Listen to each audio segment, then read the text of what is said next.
আমরা এই সংবাদ সম্মেলন করছি বাংলাদেশ মেডিকেল কলেজের যিনি অ্যানাটমি বিভাগের সহকারী অধ্যাপক ডাক্তার ফারজানা মাকসুদ গত 15ই মে তাকে সাময়িকভাবে বরখাস্ত করা হয়েছে এবং তার অপরাধ হচ্ছে তিনি ফ্যাসিবাদের বিরুদ্ধে কথা বলেছেন।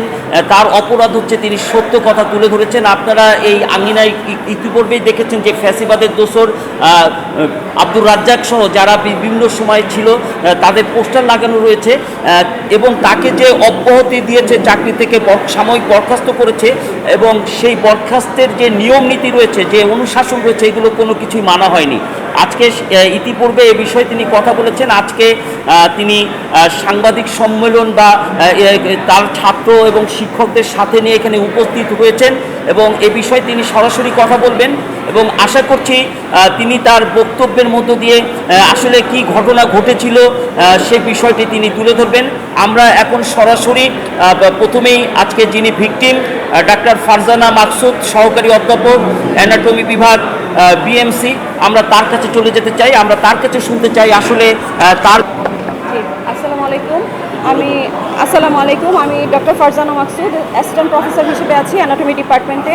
আমি এখানে গত 17 বছর যথেষ্ট সুনাম এবং রেগুলারিটি মেনটেন করে এখানে আছি। আমার ছাত্র শিক্ষক সবার মাঝখানে আমার যথেষ্ট সুনাম রয়েছে।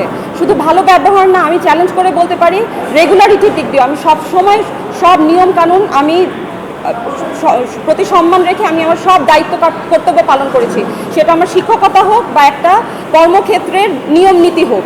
কিন্তু আমাকে এই 5ই আগস্টের এই 19শে জুলাই থেকে এই 5ই আগস্ট পর্যন্ত এই যে আন্দোলন হলো, এই আন্দোলনের মধ্যে এই যে আন্দোলনটা হলো, আমি সক্রিয়ভাবে এই আন্দোলনের মধ্যে নিয়োজিত ছিলাম। আমি জানি না এটাই কি আমার অপরাধ কিনা, আমি কি কোনো স্বৈরাচারী শাসকের কাছে আমি কি তাদের কাছে হুমকি স্বরূপ কিনা আমি জানি না।